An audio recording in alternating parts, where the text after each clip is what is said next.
함께 기도드리겠습니다. 아버지 하나님, 오늘도 주의 임재 앞에 이 첫 시간 우리를 불러주시니 감사합니다.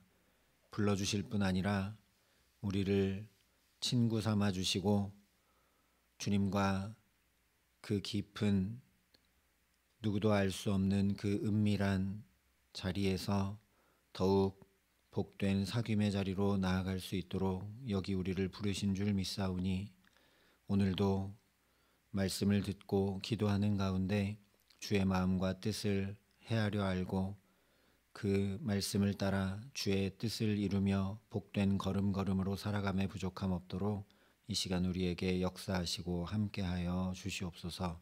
예수님 이름으로 기도합니다. 아멘. 오늘 우리에게 주시는 하나님 말씀은 사무엘상 12장 19절부터 25절의 말씀입니다.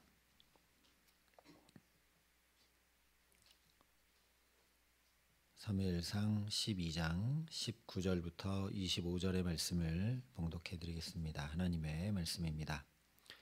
모든 백성이 사무엘에게 이르되 당신의 종들을 위하여 당신의 하나님 여호와께 기도하여 우리가 죽지 않게 하소서. 우리가 우리의 모든 죄에 왕을 구하는 악을 더하였나이다. 사무엘이 백성에게 이르되 두려워하지 말라. 너희가 과연 이 모든 악을 행하였으나 여호와를 따르는 데에서 돌아서지 말고 오직 너희의 마음을 다하여 여호와를 섬기라. 돌아서서 유익하게도 못하며 구원하지도 못하는 헛된 것을 따르지 말라. 그들은 헛되니라.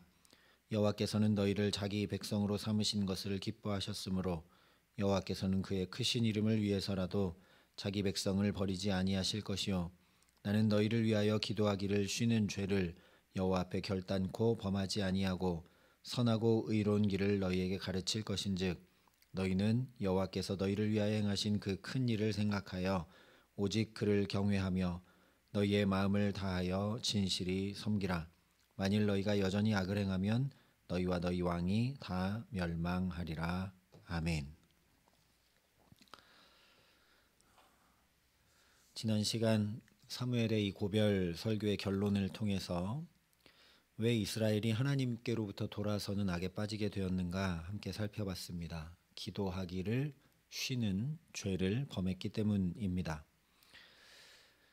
그러면 오늘 우리가 더 한 가지 주목해야 될 것은 그러면 왜 기도하기를 쉬는 죄를 범하게 되는가 하는 것입니다. 그 이유가 19절에 드러나고 있습니다. 어제도 말씀드렸듯이 당신의 하나님 여호와께 기도해 달라고 사무엘에게 이스라엘 백성들이 부탁을 합니다. 내 하나님이 아니라 당신의 하나님이라고 인식하고 있다는 거죠. 사무엘에게는 하나님이 말씀하시기도 하고 이루시기도 하고 역사하시기도 하고 인도하시기도 하고 돌보시기도 하는데 그건 사무엘의 하나님, 당신의 하나님, 그 하나님이 동일하게 나도 살피시고 돌보시고 인도하신다는 그 믿음의 자리로 가지 못했다라는 겁니다. 그래서 사무엘이 기도하면 사무엘의 하나님이니까 우레도 내리시고 비도 내리시고 하는데 우리가 기도하면 아무 일도 일어나지 않는다라고 생각하기 때문에 사무엘에게 대신 기도해 달라 부탁하는 것이죠. 우리도 기도를 쉬게 되는 중요한 이유 중에 하나가 바로 이것이라는 이유 말씀입니다. 하나님이 내 하나님 되심을 잘 알지 못하기 때문입니다. 원래 기도의 본질은 하나님과의 사귐에 있습니다. 하나님을 마음에 두기 싫어하는 데서 온갖 죄가 나온다라는 로마서 말씀 그대로 죄는 하나님을 잃어버리는 것이고 하나님께로부터 돌아서 버리는 것입니다. 그렇다면 기도한다는 것은 당연히 다시 하나님과의 관계, 하나님과의 친밀함을 회복하는 데 목적이 있어야 맞는 것이죠. 김영봉 목사님께서 사귐의 기도라는 책을 쓰셨습니다. 기도는 사귀는데, 하나님을 사귀는데 그 목적과 방향이 있다라는 것이죠. 그런데 우리가 기도할 때 하나님과 사귀려 하지 않고 하나님께 청구서만 잔뜩 내밀어서 결제를 받으려 하다 보니 우리의 기도가 멈추게 된다라는 겁니다. 기도는 하나님과의 사귐이고 대화이기 때문에 기도를 하면 할수록 당연히 하나님과 더 친밀한 관계가 형성돼야 되는데 관계는 뒷전이고 결제가 우선이 되기 때문에 기도가 쉬게 되고 멈추게 된다라는 겁니다. 그래서 오늘 사무엘도 기도하기를 쉬는 죄를 여호와 앞에 결단코 범하지 않겠다고 하면서 이스라엘도 이제 초대 왕으로 세움받는 사울도 기도하기를 쉬는 죄를 범치 말라고 애절하게 부탁하면서 먼저 22절을 이야기합니다. 여호와께서는 너희를 자기 백성으로 삼으신 것을 기뻐하셨으므로 여호와께서는 그의 크신 이름을 위해서라도 자기 백성을 버리지 아니할 것이라 이야기합니다. 참으로 놀라운 말씀입니다. 이스라엘 백성들이 왕을 구했을 때 하나님께서 분명히 사무엘에게 그들이 너를 버린 것이 아니라 나를 버린 것이다. 나를 버려서 나로 왕이 되지 못하게 하고 자기들이 구한 왕을 삼아 그 왕에게 지도를 받고 살려고 하는 것이다 라고 말씀을 하셨습니다. 하나님께서 버림받으신 비참함을 느끼셨다라는 거죠. 그런데도 또 하나님은 그의 크신 이름을 위해서라도 자기 백성을 버리지 않으신다라는 겁니다. 뿐만 아니라 정반대로 너희를 하나님의 백성 삼으신 것을 기뻐하신다 말씀을 합니다. 이것이 기도의 근거이고 기도의 중요한 이유입니다. 우리는 혹 하나님을 버릴 수 있습니다. 잊을 수 있습니다. 그런데 하나님이 나를 하나님의 자녀, 백성 삼으신 것을 기뻐하시기 때문에, 그래서 나의 어떠함과 상관없이 하나님은 내 하나님이 되시기 때문에 기도할 수 있고 기도해야 마땅한 것이라는 이야기죠. 사무엘은 바로 이 기도의 축복, 기도의 그 은밀한 복을 알고 보고 누린 사람입니다.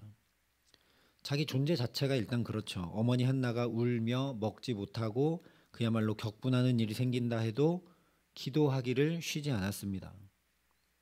그래서 하나님께 구하여 받은 자라는 의미로 사무엘이라 이름 지었습니다. 또 어릴 때부터 하나님의 궤가 있는 여호와의 전 안에서 기도하며 살아온 사람이 사무엘입니다. 그래서 이스라엘 백성들이 왕을 구할 때도 가장 먼저 하나님 앞에 엎드려 기도했습니다. 자기가 누구 것을 뺏은 적도 없고 누구를 속이고 압제한 적도 없고 뇌물 받은 적도 없어서 하나님 자기에게 맡기신 그 사명을 충실히 감당하며 이스라엘을 섬겼는데 백성들이 자기를 버린 줄 알고 사무엘이 기분 나빠했습니다. 왕을 달라고 하니까 사무엘이 그것을 마음에 기뻐하지 않았다라고 8장 6절이 이야기하는데, 인간적으로 그렇게 기분 나빠만 하고 있지 않고 사무엘이 하나님 앞에 나가 기도했더니 하나님께로부터 응답을 듣죠. 너가 버림받은 것이 아니라 내가 버림받았다. 백성이 너를 버린 것이 아니라 나를 버렸다. 그래서 기도하는 가운데 눈에 보이는 현상, 사람들의 반응이 아니라 본질이 무엇인가 깨닫는 그 지혜의 눈과 하나님이 버림받으신 것이구나 하는 그 하나님의 아픈 마음도 깨달아 아는 그 친밀함의 복이 환히 열리게 되었다라는 겁니다. 그뿐만이 아니죠. 자기도 엘리의 두 아들들처럼 아들들의 잘못이 만천하에 드러났습니다. 이익을 따라 뇌물을 받고 판결을 굽게 하고 그런 악이 드러났고, 그것이 이스라엘 백성들이 사무엘에게 와서 우리에게도 왕을 달라, 왕을 세워달라 한 직접적인 이유가 되었습니다. 그런데 엘리나 그의 두 아들들과는 다르게 그 허물들이 다 덮이게 됩니다. 그 허물들이 문제가 되지 않게 됩니다. 왜냐? 왕정으로 이제 제도가 바뀌게 되면서 사무엘의 두 아들들이 더 이상 사사직을 행하지 않아도 되었기 때문입니다. 무엇보다 엘리의 두 아들들처럼 죽지 않았죠. 기도하기를 쉬지 않은 사무엘은 아들들의 문제가 문제되지 않는 놀라운 은총도 덧입게 되었음을 우리가 보아야 한다는 겁니다. 더 나아가서 사무엘 자신의 온 삶이 새로워지는 복을 얻게 됩니다. 처음에는 이제 왕이 세워지게 되니까 자기는 여기서 끝이고 은퇴하고 물러나고 그렇게 되니 기뻐하지 않았습니다. 그런데 기도함으로 이스라엘의 마지막 사사로는 마치게 되지만 이제 온전히 새롭게 되어서 이스라엘의 초대 선지자로 부름받은 것을 사무엘이 분명히 깨달아 알게 됩니다. 그래서 23절에 나는 너희를 위하여 기도하기를 쉬는 죄를 여호와 앞에 결단코 범하지 아니하고 선하고 의로운 길을 너희에게 가르칠 것이다 라고 선포하고 있는 겁니다. 자기의 사명이 사사로서 여기서 그냥 마감되었다라고 생각했다면 이런 얘기할 필요도 없고 하지도 않았겠죠. 그런데 이제 하나님께서 기도하는 가운데 자기에게 새로운 사명을 부어주신 걸 알게 됩니다. 이 백성을 향해 선하고 의로운 길을 가르쳐야 하는 사명을 받은 것입니다. 그래서 바로 뒤에 13장부터 보면 은퇴한 다음에 칩거하고 가만히 있는 사무엘이 아니라 오히려 왕과 백성을 바른 길로 인도하고 그들을 위해 기도하는 선지자의 사명을 감당하고 있는 걸 보게 됩니다.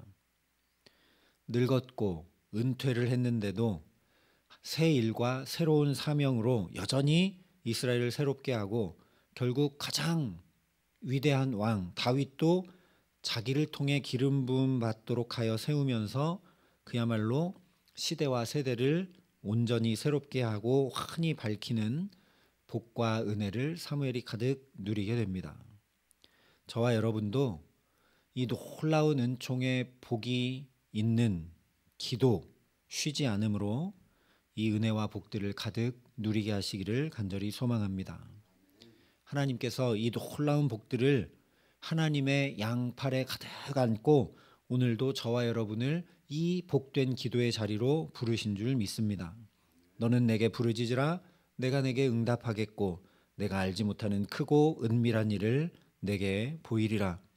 이 말씀에 우리도 응답하여 기도함으로 나갈 때 사무엘과 같은 놀라운 축복, 그야말로 크고 은밀한 일 보게 하실 줄 믿습니다.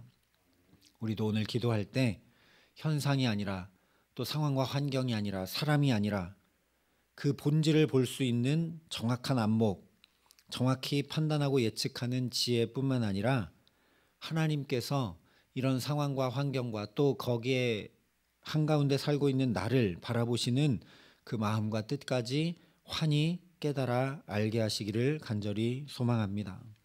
뿐만 아니라 더 나아가서 기도하는 우리의 자녀들의 문제도 전혀 문제되지 않는 복과 은혜 덧입혀 주시기를 간절히 소망합니다.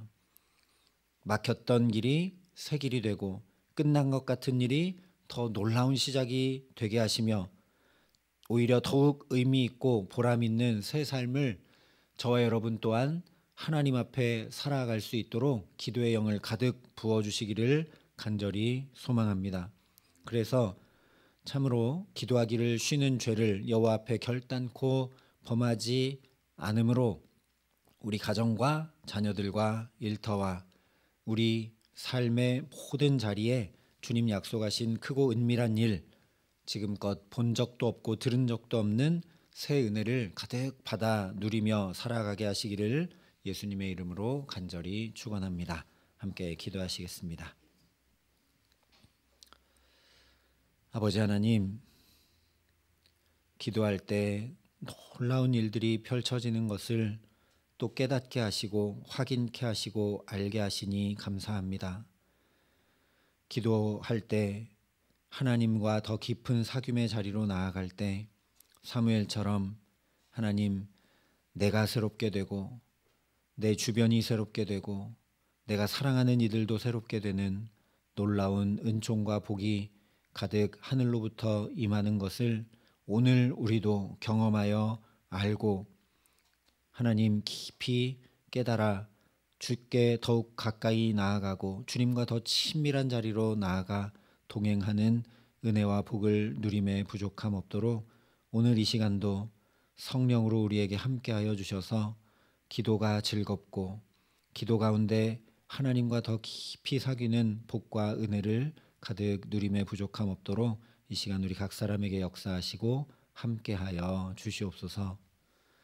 이제는 주 예수 그리스도의 은혜와 하나님의 사랑과 성령님의 교통하심이 여기 머리 숙여 기도하는 기쁨, 기도하는 복과 은혜를 풍성히 알고 주님과 더 깊은 사귐의 자리 가운데 살아가기를 소원하고 결단하는 여기 모인 모든 주의 성도들과 사랑의 빛교회 모든 교우들과 이 나라 이 민족과 이 귀한 복음을 오늘도 세계 만방에 전하시는 선교사님들 가운데 이제로부터 영원토록 함께 하시기를 간절히 축원하옵나이다. 아멘.